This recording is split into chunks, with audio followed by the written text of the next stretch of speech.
Bernie Sanders is thanking New England delegates, telling them that as of yesterday, I guess officially, our campaign ended. Sanders spoke to delegates from his home state of Vermont, along with those from New Hampshire. Maine. Hawk said Bond told Turkey's foreign minister at a phone call Wednesday that he expects the government to uphold its international human rights obligations, including freedom of expression, movement, and peaceful assembly, as well as independence of the judiciary and legal profession. Turkey has detained more than 13,000 people in the military, judiciary, and other institutions in purges since the uprising and suspended tens of thousands of other state employees. Hawk said Ban, the spokesman for the deputy spokesman for Turkey, said he hopes Turkey will transform this moment of uncertainty into a moment of unity that preserves democracy, said Hawk, who was the UN spokesman. United States says it is encouraged by the willingness of China and the Philippines to engage in direct dialogue over the South China Sea following a tribunal ruling against Beijing earlier this month. A day after U.S. Secretary of State John Kerry met with the Chinese Foreign Minister Wang Yi, the top U.S. diplomat said China had indicated its willingness and readiness to engage in bilateral negotiation with the Philippines. Read more about all of these stories and more at voanews.com. I'm Ira Melman. That's the latest world news from VOA.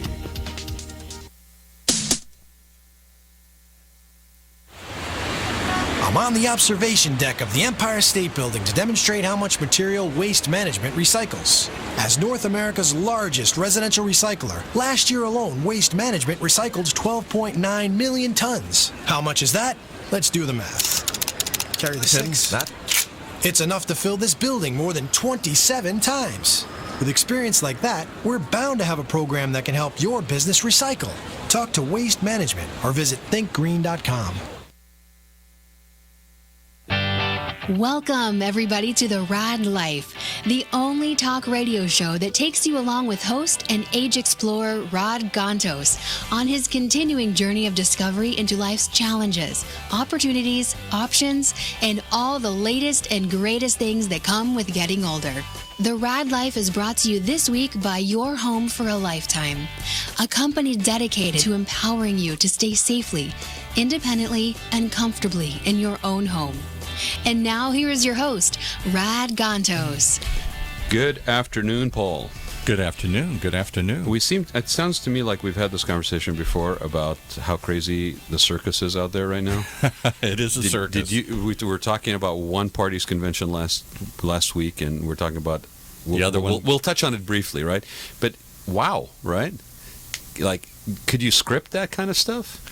Well, I'll tell you, leaving aside the pageantry, I don't know why more people aren't talking about the historical barrier that was broken. For the first time, whether you think she's good or bad, whether you're Democrat or Republican, people should be proud that we broke another barrier and we finally have a woman, as if that matters before, like somehow that was a barrier that we couldn't get through here. We now have a woman running for president. Well, and it is a barrier. I mean, anybody who has been around for a split second understands, and it's not necessarily just for the president, that there is a standard. There are barriers to women in the workforce, salary, equality, all of this stuff. But let me ask you something, because you just you presented that point in such a way that makes me wonder. Is it that big a deal, really? And that's, or is it that when it actually has happened, and why we're not doing so much more fanfare? And again, tonight and tomorrow there's still a couple of nights for the convention. But is it more we've made it to be this great thing, and then it's going to be kind of a little bit of a letdown? How quick it's going to be? Okay, we've crossed that bridge already. I really don't understand. Kind of my wife's in her 60s. She's turning cartwheels. She thinks this is a big day that she's been waiting to see her whole life, in the same way that people felt when the first African American was nominated and elected. And yet, younger women seem to go, what's the big deal? Like they didn't, maybe because they didn't feel the struggle. They didn't go through the the feminist years, the fight during the 60s, and so they just sort of take for granted that women can do everything today. Well, the other thing I wanted to just mention, somebody brought this up. It's not an original for me, but it was very fascinating because it kind of resonates with what we do with this show. Somebody actually pointed out that this is probably the last election cycle that we will have at the presidential level, in the 4-year cycle, that will actually have a candidate that was actually born in the 50s. Wow. Yikes, that scares me because I was born in the 50s. And that the likelihood now is that the candidates that will be now running for that position and higher office will be more of a 60s generation. Mm-hmm. And that there is a very definite divide or paradigm shift between 50s generation and 60s generation. Mm-hmm. Mm-hmm. And you say generation because my generation was the 60s generation. In other words, we came of age during the 60s. I'm sorry, like and 70s, people that were born in the 60s yeah. versus like I'm 65. So I 65. Yeah, I know. You're a wannabe. Boomer wannabe, I know.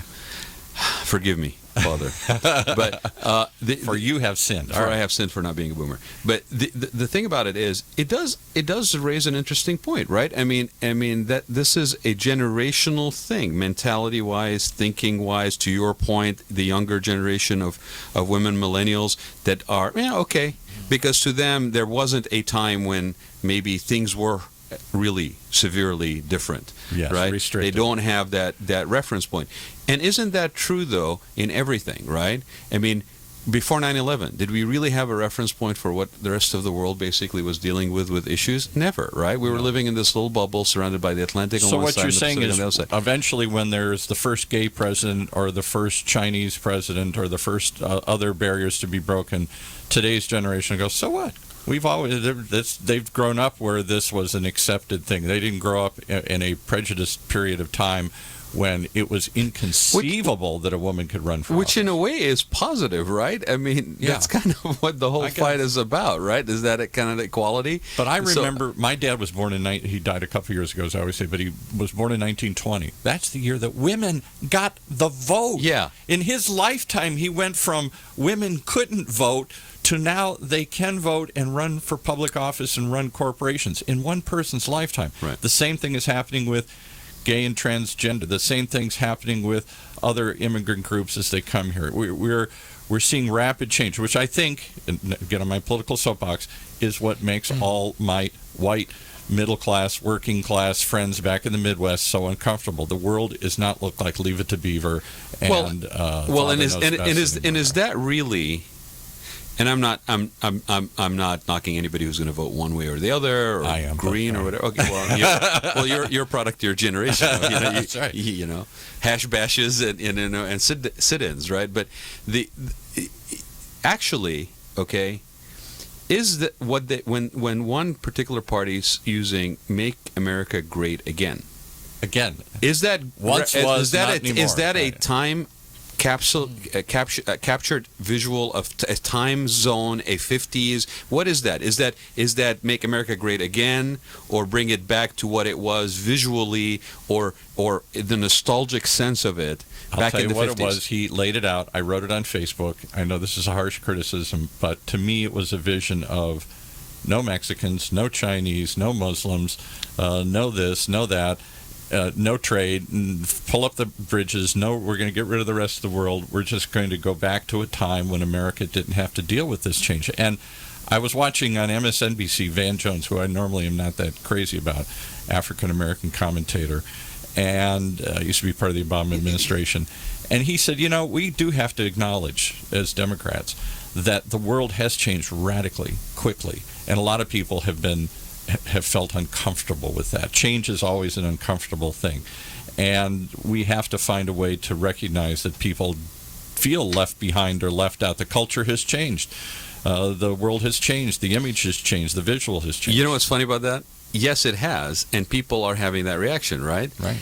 And let's just for a moment say that reaction is heavier on the Republican Party side in its current configuration as a party, right? Yeah. It's, That's the they're feeling left divider behind, between the right? two. And therefore there's that appeal, right? Except I'll tell you, as a Bernie Sanders supporter, okay, that same description that you just gave I bet you thousands of people that are Bernie Sanders supporters are feeling exactly the same thing, and Right. it feels exactly that more and more every single time they hear somebody say to them, "Get over it." Yeah, they have different culprits, but they have the same reaction. And Funny, so for right? some it has changed too much, and for some it hasn't changed enough. So I'll tell you what's really funny to me, and then we'll get to your guests here. 'cause we Well, could our go on guests are forever, looking at but- us going, "How does this Why are we even here?" relate to anything we're going to talk about?" We will bring it around. I'll show you one thing that struck me as a child growing up in the 60s. I remember the 68 convention vividly when the radical left rioted outside of the convention. And inside is Hubert Humphrey and all the old establishment. And outside is Tom Hayden from the University of Michigan, Go Blue, where I went to school, and all the other Chicago 7.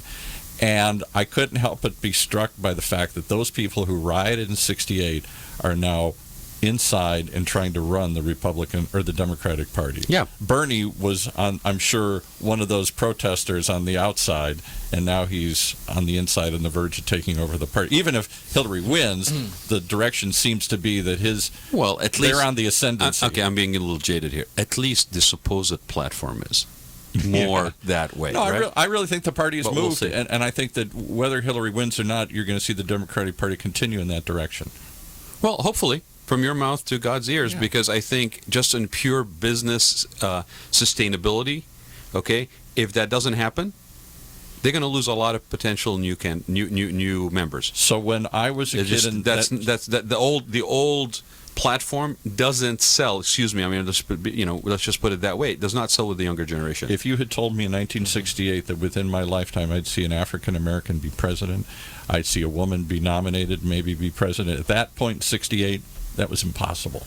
Impossible. And to think that the radicals on the outside who were screaming for, equality and screaming against inequality and screaming against war and everything, that they would now be grown up and taking over that party, inconceivable.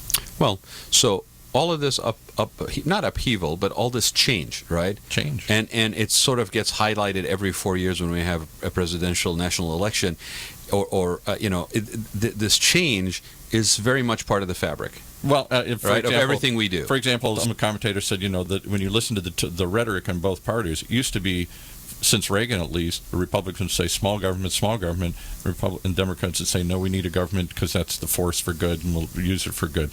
That discussion didn't take place at all. That discussion, which has been the defining feature between the two parties, was left out in the Republican platform. It wasn't about smaller government You talking about this time around? this time around. Yeah, I'm still waiting for discussion on topics, by the way. All we're having is discussions about vote for me because I'm not the other person. Right. No, vote for me because I'm not the other person. Right. And then, hey, Well, get over yourselves already and come help me. Right. I don't like Deal you, but with a come help me. totalitarian approach by being a totalitarian in the way I ask you, right?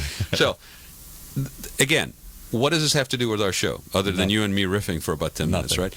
Yeah, it does. Okay, we live in a world that is not lever to beaver. We live Yeah. in a world that has multiple layers. We live in a world that has complexities. I mean, life is tough. Everybody says, yeah, Rod, what's new with that? No, but we live in a very complex world, even since 9/11. We talk about 9/11, the world changed. We are now under attack and all this stuff. But we also have a lot of complexity that is in our society that maybe we ignored, but we can't ignore anymore because it's in our face. You mean there's bigger issues than whether the beaver's turtle ran away? Yes, because you know what? That's what the whole episode would be about that, right? Today it might be Abdul's turtle that ran away down the street, and his friend Chin actually helped him find it. Okay, life and to me, who's grown elsewhere and came here, I've spent more time in the United States as a citizen than I've lived anywhere else, right? But that diversity is a strength, not a weakness. I've always thought it was. Okay. And I've always said, is what unites America the color of our skin and our ethnic background? In other words, can America be America if it's not You asked white? that, I think, or we Protestant? asked it last week. We said, can America still be America if America wasn't white? And the answer we got from people that were watching us, and thank you very much, by the way, for joining us live. If you are listening to us, you can go to OC Talk Radio Facebook page right now, and you can catch us live. And see us. And I'm going to get to it in a minute here, and we'll track. I think Paul's also tracking comments. Do we have people who are watching? We do. We do? Okay, wow. And That's impressive. I don't know the number. I just looked a minute ago. And then give them the number to call, Paul, here in a minute. But I just want to finish this thought. The world is in continuous flux, and we are engaged outside of our borders. The show today, we a couple weeks ago we said we're going to basically dedicate 1 hour every month. We're going to talk about veterans. We're going to talk about veterans benefits. We're going to talk about have examples of veterans that have moved on and are basically serving in different capacity. We've had some of them before we even initiated that segment. That like Greg Rath, who was on the city council in Mission Viejo, and he just recently ran for Congress. And he's a friend. He's been there for a couple of times. He came in and talked even about his book. 9 Lives of a Fighter Pilot, I believe, Greg. If I have it wrong, I apologize. I think that's correct. And so we have people that are on the front line dealing with this change, dealing with the complexity of our lives, right? And the change that has happened in our perception of those people. The ugly part of '68 was that people were spitting on veterans in those days. You came back and you were baby killers and all this stuff. Now, both sides, whether you're on the Democratic Party or the Bernie side or the Trump side or the Hillary side, all of them seem to be in support of veterans issues. I don't know that we do enough. Well, and here's the thing: we're right in the middle. We're right in the middle of it right now. Right? Yeah. We're gonna hear so much about veterans. We're gonna hear about what isn't working and how it needs to be working, or what isn't working and it's never going to be fixed by the other side. We're gonna hear all of this noise and cacophony and all this stuff. And but everybody's embracing veterans. But at the end of the day, there are human beings involved here. These veterans are not just this label that you put on a little tag and stick it on somebody's shirt. These are people that actually have served, and they haven't just served 30, 40, 50 years ago in the Vietnam veterans. They're people that are coming in today, coming back from Iraq. What do we over a decade now of engaged in war? In Iraq and Afghanistan. Heaven forbid that we should go into situations like Syria or things like that, right? And that isn't going to change. I mean, everybody comes in and says, "Oh, we're never going to do this again." Yeah, we keep doing it, right? Because it is so intertwined. I'll get on my soapbox for a minute. It's so intertwined with our foreign policy. It's so intertwined with our national security, sense of national security policy, that it's going to always happen. And there are literally human beings, fellow citizens, that are veterans, that are currently active or that have basically served their country and have come back, and they need to be supported. And I'll throw in one other thing, that they need to be supported because we've asked more than we've ever asked anybody else. We've never fought for 10 years. We've never had 12, 15-year engagements here. So people are doing 2, 3, 4, 5 tours. We don't know what that psychologically does to people. The gentleman that we had here before who said, back in the day, and you've said it yours as well, back in the day when they basically were done with serving in the theater, discharged, there was a time. There was a transition that you basically transitioned on a boat or something to where you had sort of a decompress, a change of state of mind. Now, 8 hours later, you're supposed to be playing in the park with your kid. Yeah. Back home, right? And all of these things, there's human beings involved. And I hear it all the time about we support the troops, and you know this about me. I have a pet peeve about people who say we support the troops, but then when it comes to basically increasing veterans benefits or putting stuff into there, we start falling apart on it's a government thing. We're not going to put money through the government. The government is not the solution. Or we're not going to provide affordable housing or shelter. Or we think it's already done. We think it's been done. Let the churches take care of it, kind of thing. I think people think it's done. So let's bring your guest. So I want to talk about veterans benefits. And last time we had Kevin here, Kevin Richards from KNR, and we talked about financial instruments. We talked about Social Security benefits. We talked about veterans a little bit, right? But I think this is a very important topic, and the fact that the spotlight is on it because of an election season, I wanted to have the opportunity to do that. I wanted to talk about what is real and what is just a lot of noise that gets thrown out there. VA, horrible, nothing works, it's falling apart, the wheels are off the car, kind of thing, right? But what? Nobody tells you what exactly isn't working and what is actually maybe being done. And I did a little research. I was looking at a lot of reports since 2011, even 12, on to today, and results and studies that were done, and people went into certain things. And I will let Kevin basically touch on that. But then I also want to basically leave a lot of our people that are out there that may listen to the show today live or later that are veterans with tools and empowerments of what can they do. Who can be an advocate for them in their corner while they go through this? Because it's a bureaucracy. It's an arduous, overwhelming task, let alone the fact that you are healthy. But if you actually have PTSD, you have other things, you have burdens upon yourself with your family and all this stuff, and you have to now navigate these things on your own. I mean, heck, first time I applied for a driving license, I needed all the help in the world, right? We actually went to driving license classes, right? Who does that? Because we also, the gentleman who was here before, said to us that the military, because we were talking about, well, when you transition people out of service, you discharge them, how much time does the military spend to get them adjusted to basically being out of the military? And he said, a week. Yeah. Hey, let's do this. Let's run the commercial since we gabbed on so long. Let's get the commercial of the way, and we'll bring them back. We don't have to interrupt their conversation when they come back. We will promise to be quiet. All right after this. If you are like the majority of Americans, you want to continue living in a familiar environment throughout your maturing years. In fact, according to many surveys, 82% of homeowners overwhelmingly prefer to age in place, which means living in their current homes safely, independently, and comfortably, regardless of age or ability level. With over 30 years of combined experience in residential, commercial, hospitality, and destination resorts fields, Your Home for a Lifetime is a company dedicated to empowering you to maintain your quality of life and independence by helping you make your house your home for a lifetime. Do you want to reorganize or remodel your home? Do you want to add a full bathroom and possibly a bedroom on the main floor? Are you looking to make your kitchen more functional? Is an aging parent moving in, or your child is moving out, or even moving back in? Call Your Home for a Lifetime at 949-492-1872 or check them out on the web at yourhomeforalifetime.com and find out how they can help you make your house your home for a lifetime. All right, we're back. And I made a mistake. Are we back? We're back. For those who do want to tune into our Facebook fan page, it's there now. It was on my personal page. I screwed up. We're experimenting with this new Facebook live streaming, and I have two Facebook pages. So it has been on the Paul Roberts page. Now it's on the OC Talk Radio page. Go to the OC Talk Radio page and let us know if and if you have any questions during the show, call in at 949-330-7761. 949-330-7761.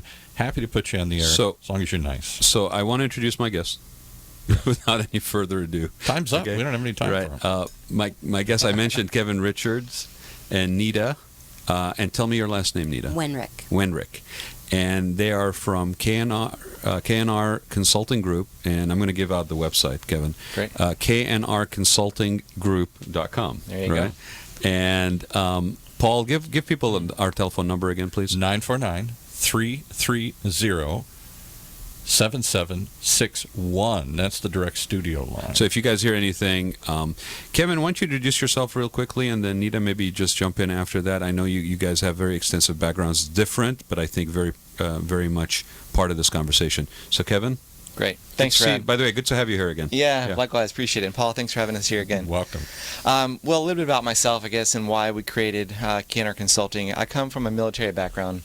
My father himself was a 3 Purple Heart wounded warrior from Vietnam. Lost his left arm. So I was raised by a guy who never really complained, although he had many reasons to complain and feel victim-y, but he didn't. But through the course of being in that family, and my mom worked for the VA, we went through this constant struggle to get all the VA benefits he is entitled to. As an example, he was only rated 30% disabled with one arm. Oh, one arm only makes you 30% disabled? Yeah, wow. Yeah, and you only have 2 arms. How do you figure that one out? Yeah. I don't know that That's crazy. Yeah, for 30 years. So if he lost both arms, would he only be 60% disabled? I would. Because he could still wonder walk? that. Yeah, and through a series of complaints and pushing that envelope, I guess, we got him to 100% disability rating, which was obviously needed. So it's just an example of what I use to say why I learned the VA world very, very well, especially for seniors. We're more geared towards helping those folks out there who are needing care. These are seniors that are probably over 65, needing home care, assisted living care, and can't afford it, or they don't know what to do because they're going to be spending down their assets and being bankrupt in a few years if they don't get these benefits, right? So we've gotten very, very professionally skilled at helping those veterans kind of navigate the waters of the unfortunately complex world of the VA. And Nita has been a fantastic asset to our firm. She is really knowledgeable in this world and has helped, I don't know, probably over 100 clients now get the VA benefits, and comes from a background of helping seniors. And Nita, you want to introduce yourself because you're an amazing asset. Oh, thank you. I'm Nita Wenrick, and I've been working with seniors for over 30 years here in Orange County. Started out as a music therapist and have kind of morphed into this job. Was recruited by Kevin a couple years ago to work with him, and we do work with seniors primarily, but in the course of this last 2 years, I've been more involved with veterans, different veterans organizations, and there are so many out there that are like para-VA. They come alongside the VA. So, as we talk this afternoon, I will give you some information about those particular huge organizations. I went to a veterans summit up at the Nixon Library in April, I think it was. There were 300 people there, so many job people and legal assistant people. I mean, it was just wonderful. So there are a lot of resources out there that I don't think people know. And that's something that we pride ourselves on at KNR, is really being resource for people. If it's not something that we ourselves deal with, that we can refer them to somebody that we know is going to take care of them. It is. I think veterans are really very near and dear as a focus group or to a lot of people, and I think that's pretty solid statement to make. I know my own. I mean, I know people that are in the the custom tailoring business that have teamed up with like Working Wardrobes, for example, and have collected suits to basically do that exact thing. And with that, then comes sort of the additional assistance in transitioning them into working jobs versus from the military. And so I think that you're right. There's a lot, but a lot of at the same time, there's a lot of people that don't have any clue of what really is out there available resources. And the real question is, Kevin mentioned this, and I'm shocked. Why would the VA not want to give? Why would they want to argue about things? Why would they want to withhold things? Are they coming from a place of scarcity and I only got so much to give out here? Is this just about being efficient? What do you think is the reason? It's a great point to bring up, Paul. What I've observed, I don't think they're bad people or ill-intentioned. It's the lack of it's a combination of a few factors. One is education of the person you're talking to. I can't tell you the number of days, even recently, where we'd call the VA with a client and be told two separate answers on two different occasions, completely opposite. And again, they're not lying, I don't think. They're just not educated, and that's probably the system's fault. They don't have the training, I feel, needed to get everybody who is a service provider in the VA knowledgeable on a book of benefits is probably 4 inches thick.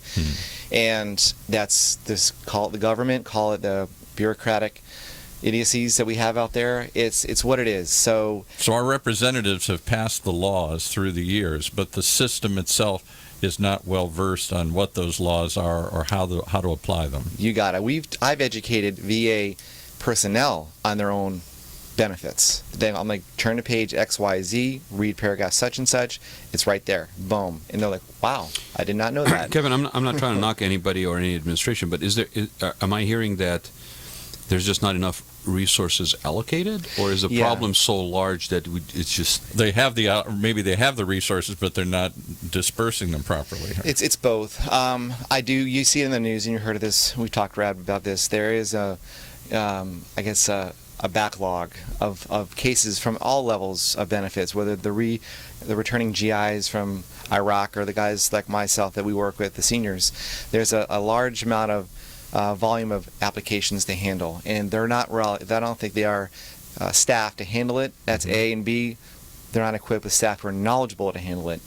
And C, the third point is a lot of veterans that we run into are eligible, but they're told they're not eligible. And that's a really upsetting part. Like my dad's case, he's told, you're not eligible. He had no alternative. He didn't know who to go to. So he goes, okay, what are you going to do? Yell at the guy? You can't fight the VA.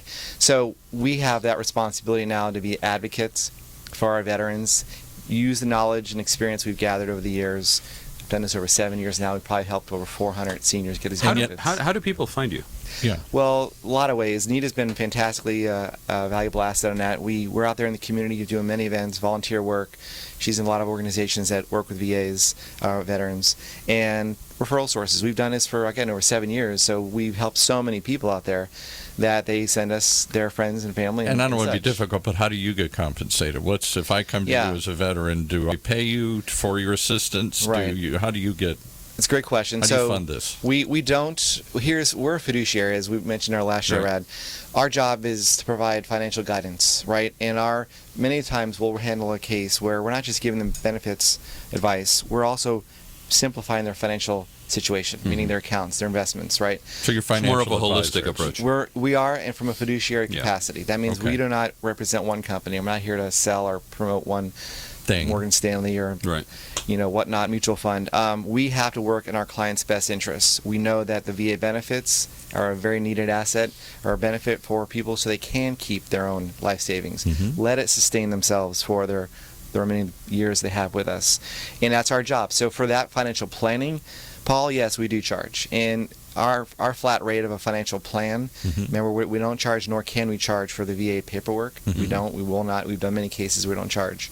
But to do a full analysis of their financial situation so they can get the benefits, our cost is a flat rate of $895. Okay. And it's for that, you one-time. give them an overview and a plan of not just allocating their assets and saving for the future, but trying to dig out things they may have overlooked or not been aware of. Correct. And simplifying and ensuring all their beneficiaries are correct in all their accounts, and making sure we consolidate it so they're not scattered every which way but loose, which so often happens. And then you get a dementia parent Oh, who doesn't yeah. know where they have anything. When my father-in-law died in his 90s, he was old school, and my wife's mother, who was also in her 90s, had no clue even where the bank accounts were, Yeah. much less what the bills were or what their net assets were. And I had to sit down in the middle of this. This was back east, so we flew back, and in a day, I had to try and ferret out his system of filing and figure out how many bills they had, what their monthly expenses were, what her income was, and if she was in trouble or not. Right. And it's so common out there. I know, Nita, you've run into this many times. Yeah, we had one case in particular that came to us actually through a senior center event that I did, because I speak, letting people know about what we do. And this family came, and the paperwork came to me, and there were so many accounts and things on this paperwork. I just handed it to Kevin and I said, here, I have no idea where to even start with this. Yeah. And this man had accounts everywhere, little bits of money, and he had 3 daughters that were pulling their hair out, trying to care for him, pay for care.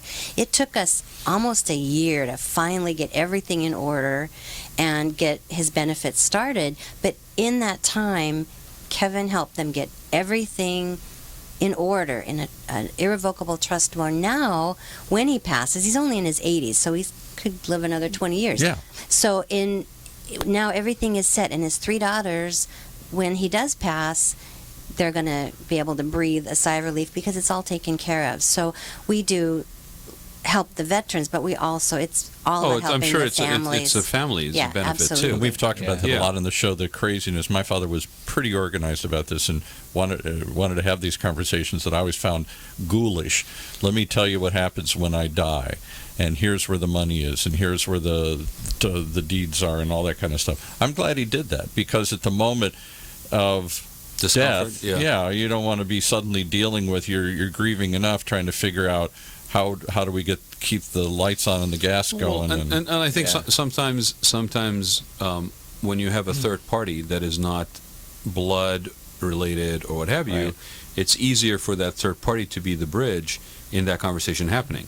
Yeah. Because you don't have any pre-existing baggage, you don't have any pre-existing dynamics that are happening. And I can't tell you the number of, I'm not talking about people with millions and millions of dollars, just Right. ordinary states where families fall into arguments about well, let's sell the house. No, I want to live in the house. No, Dad would never have wanted us to do this. Well, I don't care what Dad wants. This is what I want. And brothers and sisters and people that dynamic starts to play out. all fighting over all of this stuff. Yeah. That what are we going to do? And it's like, what are we arguing? I remember, to give an example, when my wife's mother finally died, there were these items, to me, they were like, throw them all away. But people started fighting over a ring and china and this, and none of that had been discussed or dealt with. And three sisters who normally love each other are suddenly catfighting over these items here. Right. So if you're just joining us, I just want to again introduce Nita and Kevin that are from KNR, and we're talking about veterans, primarily senior veterans. Yeah. And But you do financial planning across the board. This is just We a do. specialization of yours, Correct. a passion of yours. Yeah, that's right. You got it. yeah, it's something that I think a lot of people need to be educated, to your point, about, including Yeah. the VA in some cases, if you're calling and That's true. trying to help navigate those benefits for people. But let me ask you something. Is there anything that you have encountered, either one of you, this question is kind of to either one, or both, that is unique to situations with veterans? Yeah, I was going to get to That tell me, is- give that me is a maybe story more- where you found something other than the fact that they were eligible, or maybe they got a higher benefit level because they had to fight or explain the situation better. But are there other hidden things that I don't know what other benefits other than disability kind of benefits? I want to touch on those sort of hidden assets or little known resources. Mhm. But what I was kind of asking, I was leading to is, in a lot of cases, those veterans Mhm. have a surviving spouse, Right. right? Or they may not be the veteran, but it may be a surviving spouse of a veteran. So I know, just from being exposed to the senior industry, being involved with senior industry since 2008, that there are unique conditions that are specific to veteran cases. And I would Right. like if you guys can touch on those a little bit. This particular benefit that I work with Yeah. is the aid in attendance, which is for, as Kevin said, either in-home care Yeah. costs or boarding care or assisted living costs. And there are benefits for surviving spouses. Mm-hmm. However, if they were divorced or if the veteran died and the spouse remarried, they don't get those benefits. Right. So that, I've talked to several people and they're all excited about it, and they say, my ex-husband, and I go, no, sorry. Your ex benefit. Although I did have somebody that came to me, they said, my aunt and uncle, they were married like 40 years, he was a veteran, and they divorced. I went, no. She goes, wait a minute, let me finish. She said, a year later they remarried. And I said, okay, let me find out. So I contacted our attorney, and he said, basically, it's kind of no harm, no foul. They remarried each Yeah. other, so she would be eligible for the benefits. Right, she wasn't applying when they were not, when they were divorced. Yeah, it was just a Yeah. weird thing. So that's the good thing. I have a lot of resources, and the attorney that we work with is fantastic.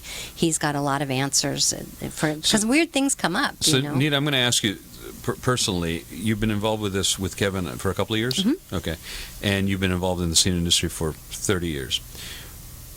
Share with me something that you refer back to that gives you a sense of purpose in continuing to do this. A story. Give me We're a looking for a story, or give me story. something that basically energizes Where you really or made a engages, difference, and you go, continues. that's why I do The this. reason I ask that is because anybody who knows anybody who has been involved in service, right?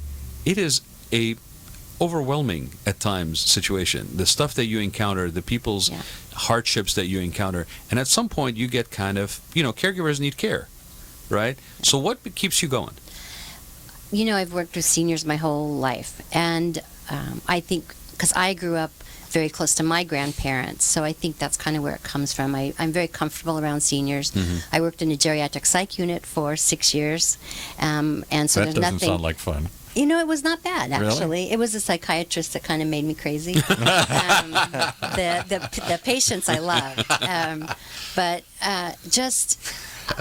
I just have a real heart for seniors. And when I've come across people like this one family that we were able to help, and it happens over and over again, I get letters from people saying, thank you so much, what you've done, we couldn't have done it without you, Yeah. which is not true. They could do it without us as far as going to the VA, but it will take 10 times longer sometimes to get the benefits. But just knowing that these people are going to have a better quality of life than they would without this benefit or without the financial advice Any we give them. story of a particular, you don't have to change the name, but boy, we came in and they were really struggling, and after we were done. Yeah, this one family, And I'm not even sure where we got the referral. I think it was from the senior center. The man's name was Rudy, and he was taking care of his wife, who had pretty severe dementia, but he was the only caregiver. And he was still very active, but he couldn't leave the house, he couldn't leave her, he couldn't afford to bring care in. We were able to get the benefit for him, and so he was able to bring in a caregiver probably 10, 15 hours a week. Give him some relief. Give him some that's a relief. He big could go to positive. Mass again. He could go have lunch with his friends. He could just go for a walk if he wanted to. So I got a very nice note from him saying, "Thank you so much. You've made a big difference in my life." And is that because his wife was a veteran, or because he was? Because he was a veteran. So he, even though his wife was not a veteran, right. the Veterans Hospital or Veterans Administration would pay for some sort of in-home care for his wife. I didn't know that because I wish I'd known that, because my dad was in the same situation. My mother had severe Parkinson's and some other disabilities, and she became totally dependent on my dad to the point he couldn't leave for an hour to do anything. And that wore on him greatly. And we didn't think there was any resource other than hiring somebody, which they couldn't afford to do.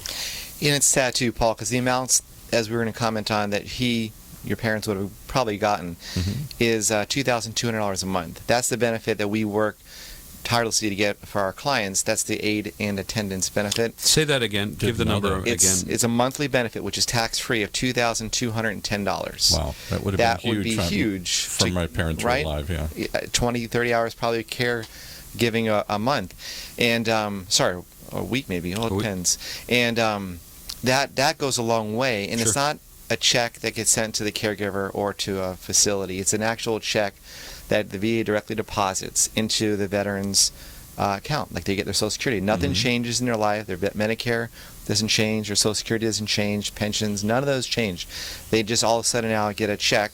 It's almost like having a long-term care insurance policy. Yeah. Give you a check every month for $2,200. Exactly what it's like, And it's, again, tax-free, and it's for whatever that veteran needs. It isn't saying you have to send me receipts or prove that you need get a pre-approved. It's a benefit you're entitled to. Absolutely. That you didn't even realize you were entitled to. So my dad did not know. He was a World War II veteran, a bomber pilot, and he did not know. And we struggled with this for many years until my mother did pass away, and that resolved the situation. But for years, he was always struggling. How do I take care? I'm old, and she's needy, and I don't have any other brothers or sisters. There was nobody else around, and for a long time they didn't live out here, so it was even further. It was even more. And it wasn't just the money. The benefit, to Nita's point, the benefit to the family was relief. I mean, even if it was that 10 hours a week where you could actually just breathe. I mean, that's a day off. Absolutely. That's what he was looking for, right? And very often they're caring for them at home, and they're family caregivers, but really the person needs to be, especially if they're dementia, they need a memory care unit, which are very expensive in Orange County. You know this. Yeah. And so sometimes they have this much money, but we can give them just the extra where they can actually move their relative into a memory care unit where they're going to be safe, where there's going to be activities that they're going to be involved in to help with socialization. And so we've been able to do that too, to give that Any other extra benefits? Art, there's one I didn't know existed. So if you've been a veteran, you're entitled at some point to some sort of, what's it called? Aid and attendance. And I'll elaborate some aid. Aid and attendance? Aid and attendance benefit. And Elaborate, it is not just for the veteran, as we mentioned a minute ago. It's also for their surviving spouse. So let's just say in your example your father passed away. The surviving spouse, she'd get about half of that monthly benefit, which is $1,100. Which is very common because we all know ladies outlive most of us guys here. So not in my case. Not in your case. Okay. I ain't going first. I hope not. We're going to find him in this chair in this petrified and frozen. That's the thing. Well, how else do you expect me to collect his Social Security? I won't tell anybody. Prop Paul up and you got push it. the buttons. No, but it is crucial to understand that point because that's the majority of our cases we're seeing now is the wife is usually the spouse who's remaining doesn't know about this benefit, and she again has a certain amount of dollars left in her accounts and it's depleting rapidly, and we bring them these benefits of $1,100 in the surviving spouse case, which extends her life savings for more years. So now the Yeah, you're not children- dipping into your savings. Absolutely. well, or as much. Or as much, And yeah, now, right. now you can, and that's the part of the benefit that people don't understand out there.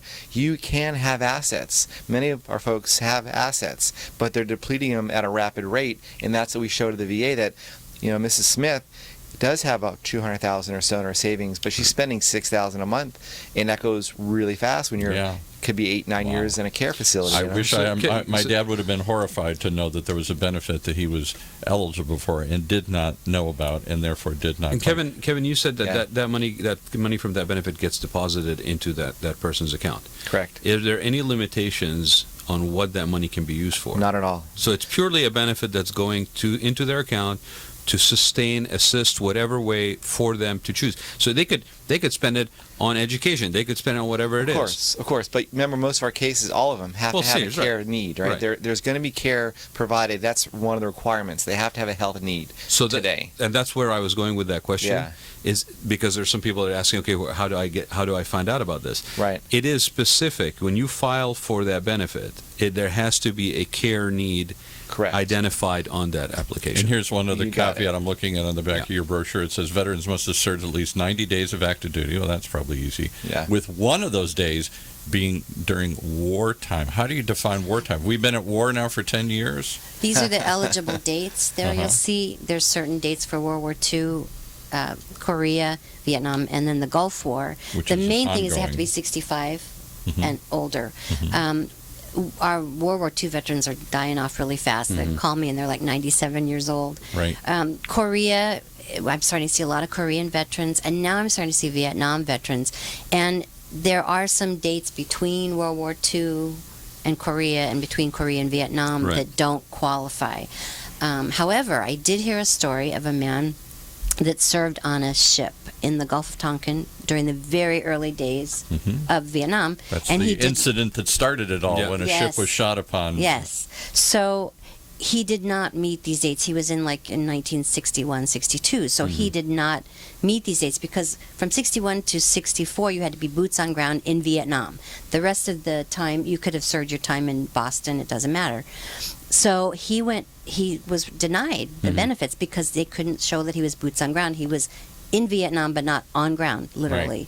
He went to a reunion of his shipmates and was going through a book of pictures, and he found a picture of himself Standing on the ground. giving golf lessons to the officers at the officers club in That's right. Saigon. So his boots were on His the boots ground. were on ground. They used that picture to get his benefits. So that wasn't a client of ours, somebody I heard about. But And there we've were used people, some- as you say in here, that were so-called in-country that were, what should we say, clandestine. They were there.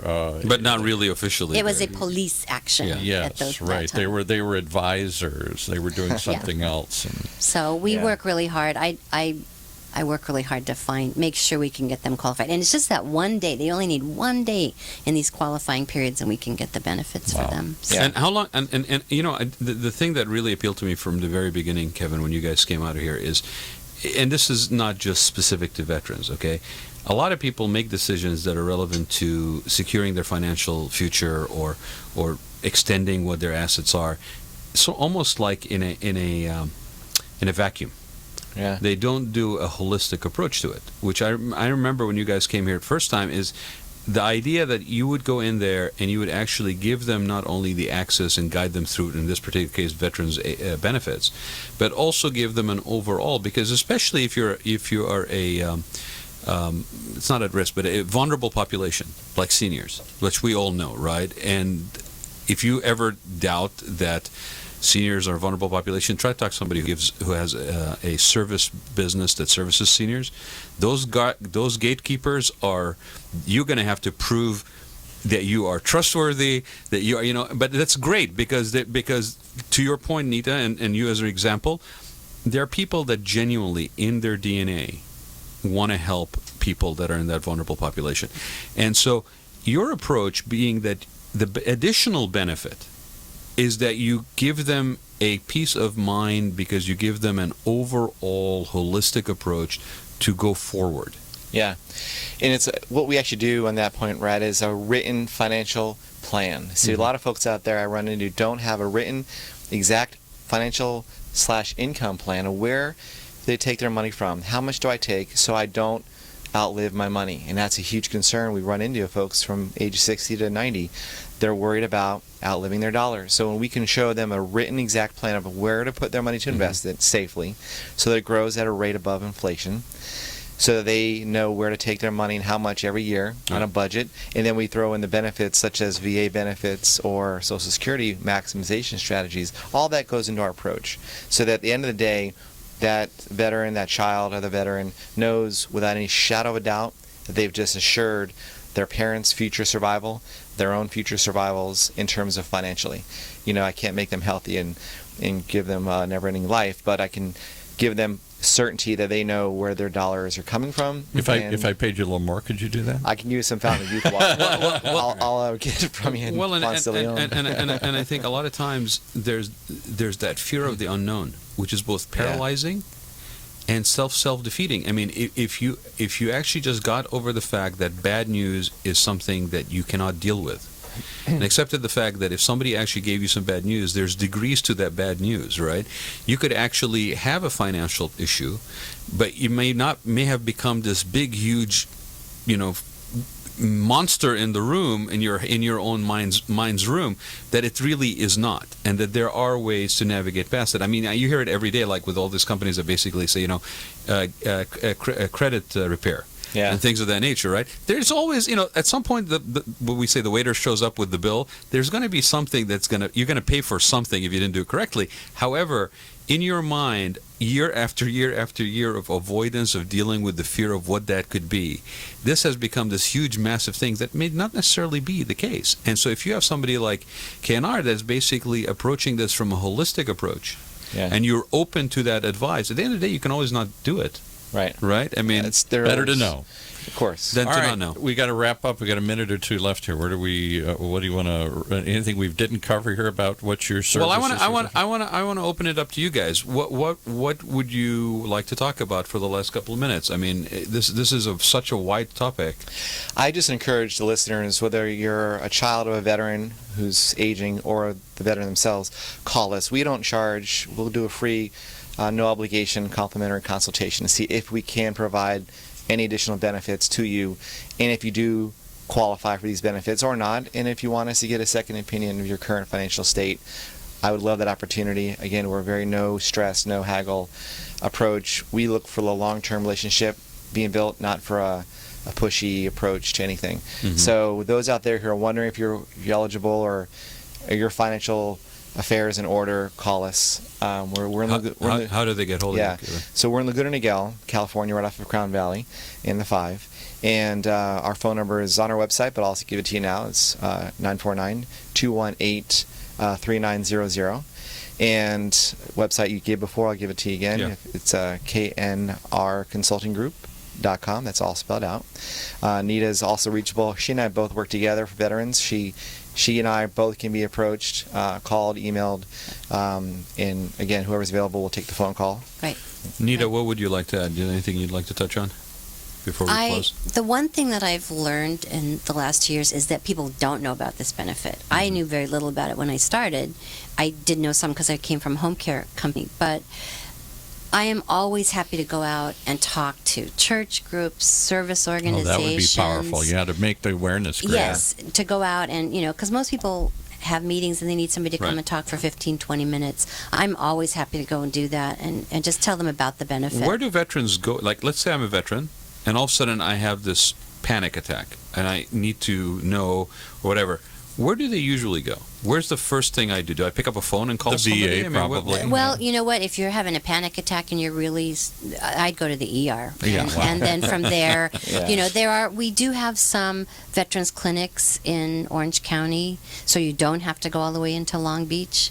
They're working very hard to make sure that there's more services available, so they're opening some new clinics here. I think there's one in Laguna Niguel or Mission Viejo. Yeah. And there's some veteran service centers. So I have that information if people want to call me. I believe a new center just got opened up by I'm blanking on the gentleman's name, but as part of Goodwill, right? Didn't they just open I think a so. veterans They center did. in Irvine? They actually did. There's a group called the Orange County Military and Family Services Collaborative.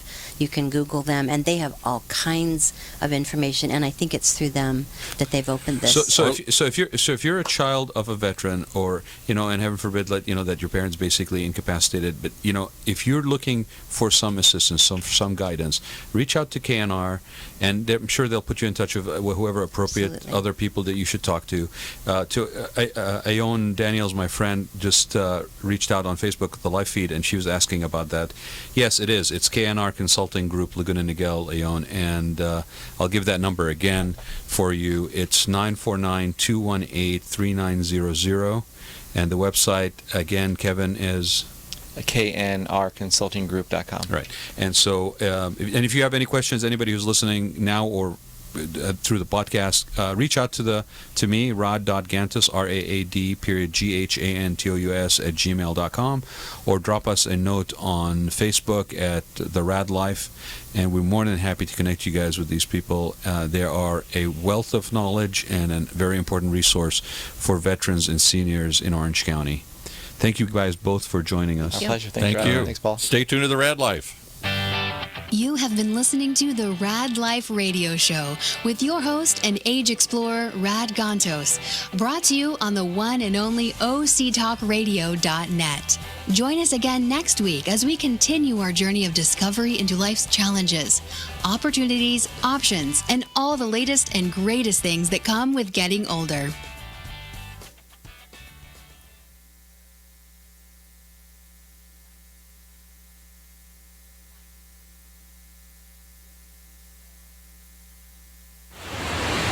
I'm on the observation deck of the Empire State Building to demonstrate how much material waste management recycles. As North America's If you are like largest the residential majority of recycler, Americans, last year you alone, want- Waste Management recycled 12.9 million tons. How much is that? Let's do the math. Carry the 6. It's enough to fill this building more than 27 times. With experience like that, we're bound to have a program that can help your business recycle. Talk to Waste Management or visit thinkgreen.com. City leaders, are you worried about how you're going to maintain the inventory of trees in your town for decades to come? No need to worry. Just call West Coast Arborist. For more than 200 cities